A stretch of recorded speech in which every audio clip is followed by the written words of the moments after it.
कुछ ही दिनों में लोकसभा का चुनाव है और लोगों में सबसे बड़ी प्रश्न ये है कि वोट किसको दिया जाए, क्योंकि सबसे बड़ी समस्या है कि लोगों के पास एक वोट है, सबके पास एक वोट है। अब सवाल ये उठता है कि वो वोट किसको दिया जाए। और आमतौर पर जब वैसे भी जब संविधान बन रहा था, जब देश आज़ाद हो रहा था, तो हमारे संविधान निर्माताओं ने सबको एक एक वोट दिया कि सबके पास एक वोट है, सबको सरकार चुनने का अधिकार है।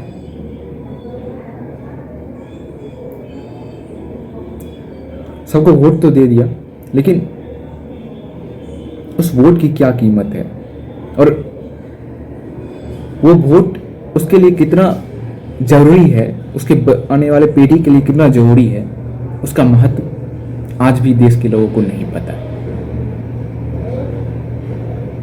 नहीं पता है कि ये वोट हमारे लिए और हमारे आने वाले पीढ़ी के लिए, हमारे समाज के लिए, हमारे वातावरण के लिए, हमारे जिंदगी के लिए कितना जरूरी है, आज भी किसी को नहीं पता।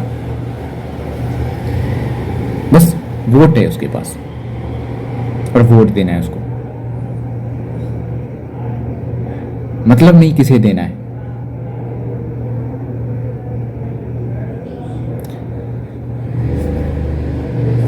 वोट है पर ज्ञान नहीं है, शिक्षा नहीं है, और बिना शिक्षा के वोट उतना ही खतरनाक है जितना बिना वैक्सीन के कोई महामारी, कोविड जैसी महामारी।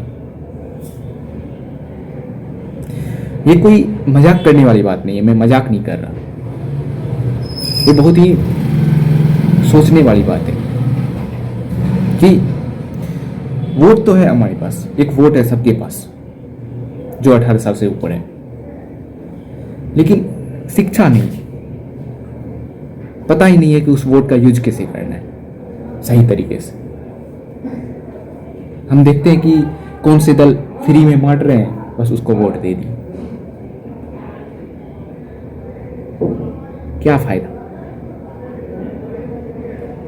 क्या फायदा हमारे पास एक वोट है वही फ्री लेने के लिए, और हमें लग रहा है कि वो फ्री दे रहा है। कोई कह दे कि 10,000 रुपया महीना देंगे बेरोजगार को, वो फ्री दे रहा है, उसको वोट दे दिए। कभी तुमने पूछा है कि भाई वो 10,000 रुपया कैसे दोगे, कहां से आया तुम्हारे पास, कैसे दोगे तुम, कभी पूछा है? नहीं। क्यों? वो पैसा 10,000 रुपया कहां से आया है, कभी नेता से पूछा है? जो तुम दे रहे हो मुझे, जो तुम दोगे, जो तुम फ्री में राशन दे रहे हो, जो तुम फ्री में बिजली बिल दे रहे हो, जो तुम फ्री में सब कुछ दे रहे हो, जो तुम सब्सिडी दे रहे हो, वो कहां से आ रहा है, कभी पूछे हो? नहीं। वो हमसे ही तो लिया जा रहा है अलग अलग तरीके से।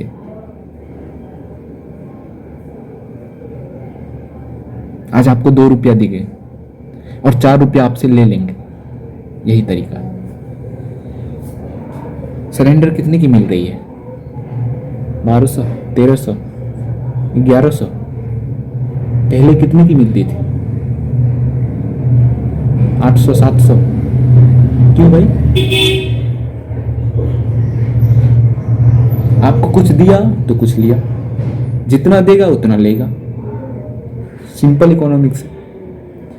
तो भाई सोच समझ के वोट डालो, ऐसा नहीं कि पार्टी कर दिए, दारू पिला दिए, ये पिला दिए, पार्टी दे दिए और फ्री में बांट रहे हैं, बस चले गए। नहीं। लेकिन ये बात मैं समझाऊंगा, कोई नहीं समझे, किसी को समझ में नहीं आएगी। इसके लिए शिक्षा होना बहुत जरूरी है, और राजनेता को पता है और जनता को पता है और नेता को पता है कि अगर वो शिक्षा देंगे, इसलिए नेता को आमतौर पर शिक्षा पे बात करते हुए आपने नहीं देखा हो, क्योंकि पता है उनको अगर वो शिक्षा पे बात करेंगे, अगर वो जनता को शिक्षित कर देंगे तो जनता उसकी बात नहीं सुनेगी। इसलिए कोई भी नेता शिक्षा पे ज्यादा बात ही नहीं करता। वो चाहता है कि बेरोजगारी रहे, मूर्ख ही रहे, तभी तो शासन होगा, तभी तो शोषण होगा। अगर आप पढ़ लिख लेंगे तो आप उनको विरोध करेंगे, उनका विरोध करेंगे। वो जो गलत करेंगे उनको बोलेंगे कि आप ये गलत कर रहे हैं। लेकिन जब आपको पता ही नहीं रहेगा गलती क्या है, सही क्या है, तो आप क्या बोलेंगे? कुछ नहीं बोलेंगे।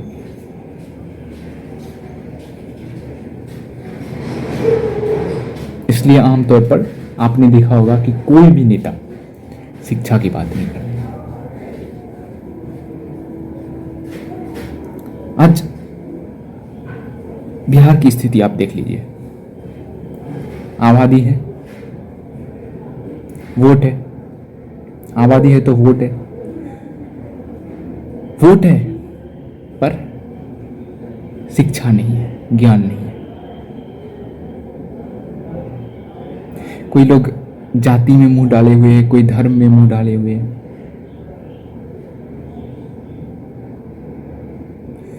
उनको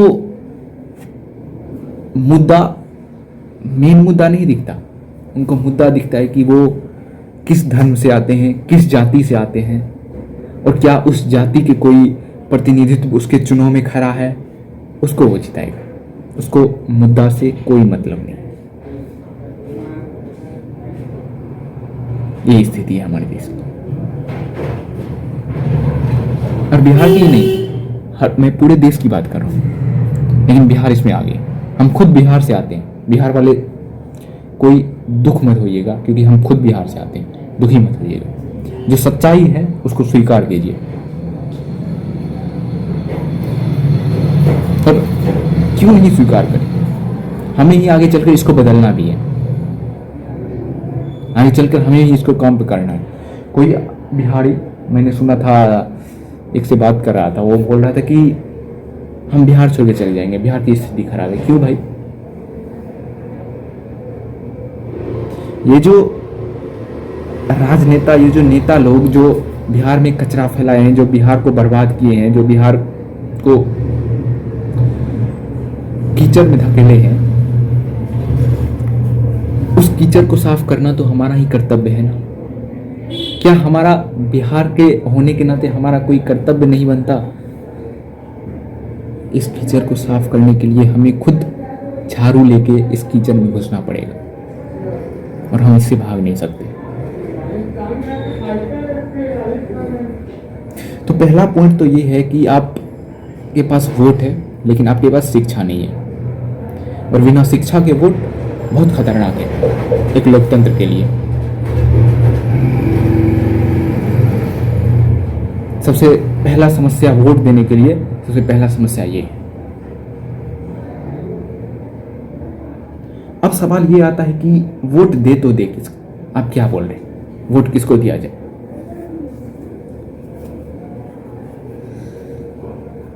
सबसे पहले ये देखिए कि आपका मुद्दा क्या है। क्या आपका मुद्दा ये है कि फ्री में सब कुछ ले ले, या आपका मुद्दा ये है कि जो फ्री में दे रहा है उसको वोट दे दो, या आपका मुद्दा ये है कि जो धार्मिक बातें कर रहा है, जो धर्म का नारा लगा रहा है, उसको वोट दे दे, या आपका मुद्दा ये है कि जो देश के बारे में बोल रहा है, जो देश के विकास के बारे में बोल रहा है, जो भविष्य के बारे में सोच रहा है, जो क्लाइमेट चेंज पर बात कर रहा है, जो ग्लोबल वार्मिंग पर बात कर रहा है, जो आने वाली पीढ़ी को सोच रहा है, जो देश को बचाने के लिए सोच रहा है, जो धरती को बचाने के लिए सोच रहा है, उसको वोट दिया जाए।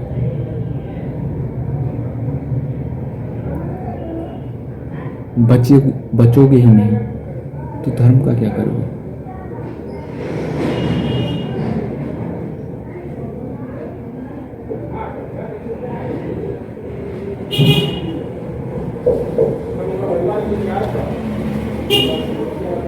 आज देश की स्थिति ये है कि सभी लोग कोई धर्म के पीछे पड़ आए, कोई जाति के पीछे पड़ आए,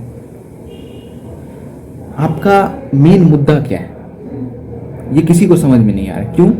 मैंने अभी बताया, वोट है पर शिक्षा नहीं है, और शिक्षा नहीं है तो मुद्दा क्या है पता ही कैसे गया। अगर कोई नेता आज क्लाइमेट चेंज पर बात करने लगे तो क्या उससे वोट मिलेगा? बिल्कुल नहीं, वो हार जाएगा। जनता बोलेगी ये क्या बोल रहा है, ये तो कुछ मुद्दा ही नहीं है, क्योंकि उन्हें पता ही नहीं है। और सही आमतौर पर देखें तो कोई लगभग 10% नेता को ही ये बात पता होगा, नेता को भी 10% से ज़्यादा नेता को भी ये नहीं पता होगा। अगर उनसे पूछा जाए क्लाइमेट चेंज के बारे में तो वो भी नहीं बता पाएंगे, बात करना तो दूर। तो क्या इस पर बात होगी, ये बताइए। और कोई नेता अगर बात करते भी हैं तो जनता को कोई इंटरेस्ट नहीं आएगा। जनता को तो इंटरेस्ट आता है कि कहाँ हिंदू मुस्लिम लड़ रहा है, कहाँ पाकिस्तान में लड़ाई हो रहा है।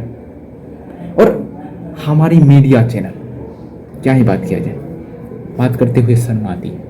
और ये कोई हंसी मजाक वाली बात नहीं है, बहुत दुख है, बहुत दुख है कि लोकतंत्र के एक स्तंभ में, जिसमें हम देश की न्यूज चैनल, देश की मीडिया को रखते हैं, वो आज ऐसी मुद्दे पर चर्चा करती है जो बेबुनियाद है, जिससे आम जनता को कोई फायदा नहीं है, उस पर बात करती है। आधे दिन से ज़्यादा वो इंटरनेशनल न्यूज भी दिखाती है, और कुछ डोमेस्टिक न्यूज दिखाती है तो वो सत्ता के तारीफ ही करती है। क्या ही बोला जाए इसका, उस चीज़ को साइड में रखते हैं। तो आप ये बताइए कि क्या कोई नेता आपके क्लाइमेट चेंज पर बात कर रही है? क्या कोई नेता आपके जीवन पे बात कर रही है? क्या कोई नेता ये बात कर रही है कि किस प्रकार से प्लास्टिक को बंद किया जाए? क्या कोई नेता ये बात कर रही है कि किस प्रकार से पेड़ को काटने से रोका जाए?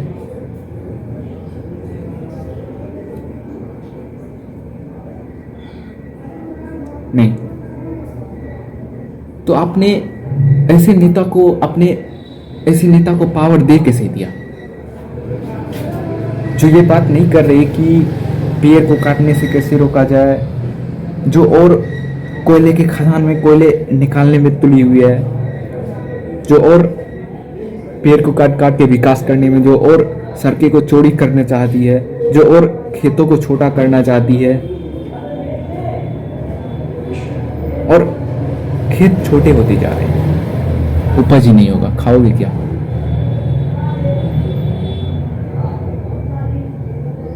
ग्लेशियर पिघल रहे हैं, हिमालय से जितनी नदियां निकलती है सब सूख जाएगी, पियोगे क्या? और ये कोई बहुत दिन की बात मैं नहीं कर रहा, ये 5-10 साल, 15 साल, 20 साल की बात कर रहा। अगर हमारी स्थिति ऐसी ही रही तो क्या करो? तापमान बढ़ रहा है, 60 डिग्री सेल्सियस होगी। उत्तर प्रदेश, बिहार जैसे राज्यों में कैसे रह पाओगे? एसी पिघल जाएगी तुम्हारी, गाड़ी के टायर पिघल के रिम में चिपक जाएंगे, क्या करो? और बाथरूम जाओगे तो वहां पे पानी नहीं होगी, नहाने के लिए क्या, पीने तक के लिए पानी नहीं। हमारी ऐसी मौत आने वाली है जिसकी कल्पना नहीं कर सकते, और हमें आज इससे कोई फर्क नहीं पड़ता, क्योंकि हमारा साफ कहना है कि जब होगा देख लेंगे।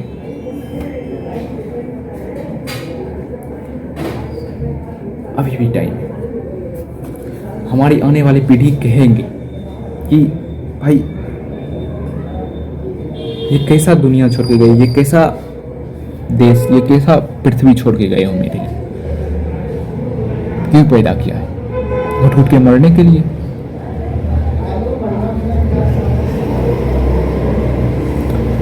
तो ऐसी चीजें जो देश के लिए बहुत खतरनाक है, जो हमारे लिए बहुत खतरनाक है, हमारे आने वाली पीढ़ी के लिए बहुत खतरनाक है, ऐसे मुद्दे, क्लाइमेट चेंज जैसे मुद्दे पर हम बात क्यों नहीं करते?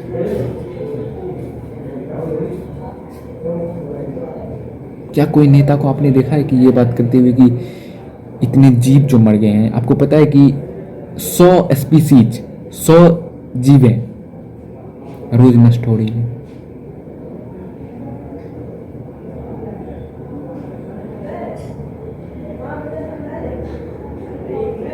क्या आपको स्पैरो दिखाई पड़ते हैं? क्या आप जिसे मैना कहते थे, मैना मैना जो उड़ती है, वो दिखाई देते हैं? नहीं दिखाई देते।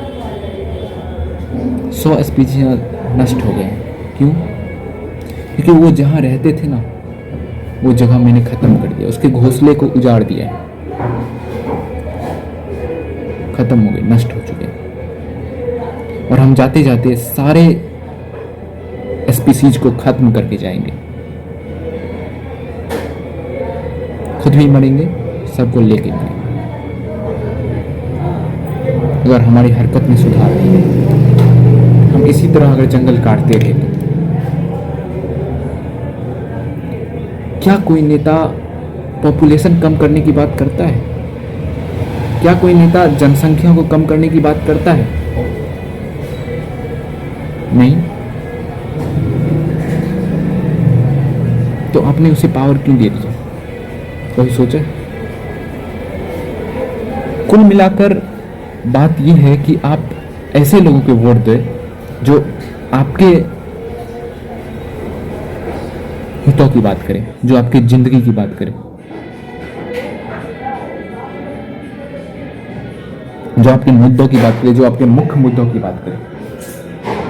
ये नहीं कि जो आपको धर्म के नाम पर डुबाए और लेमन चूस दे दे कि चूसते रहो, ये धर्म, और आप उसके पीछे पीछे भागते जा रहे हैं। क्या सेंस है इसका? कभी अपने बच्चे के लिए सोचो कि तुम कैसी वातावरण छोड़ के जाओगे उसके लिए। क्या ये रहने लायक होगी?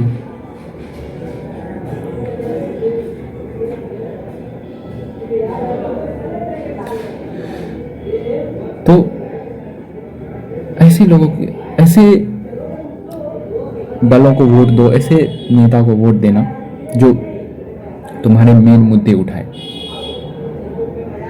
जो क्लाइमेट चेंज पर बात करे, जो खाद्य सुरक्षा पर बात करे, जो पानी पर बात करे, जो जनसंख्या पर बात करे।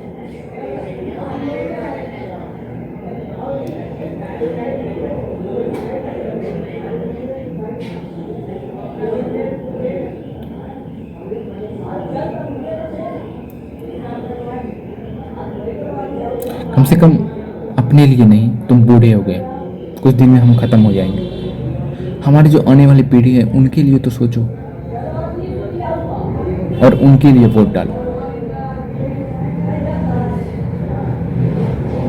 उम्मीद है कि ये वीडियो आपको समझ में आया होगा और उम्मीद है कि आप अपना वोट डालेंगे। आप अपना, मैं उम्मीद करता हूँ कि सब लोग जो वयस्क हो चुके हैं, जो 18 साल से ऊपर हो चुके हैं, वो अपना मत अवश्य डालें, क्योंकि ये आपका मूल अधिकार है और आपका एक एक मत बहुत ही आवश्यक है इस लोकतंत्र के लिए, आपके आने वाली पीढ़ी के लिए, आपके जिंदगी के लिए, हमारी जिंदगी के लिए। इसीलिए वोट अवश्य डालें और अपने मुद्दों पे वोट डालें और ये फ्री वाली चीज़ों से बच के रहें, क्योंकि आज आपको 1 रुपया फ्री देगा, उसके बदले 5 रुपया आपसे वसूल करेगा।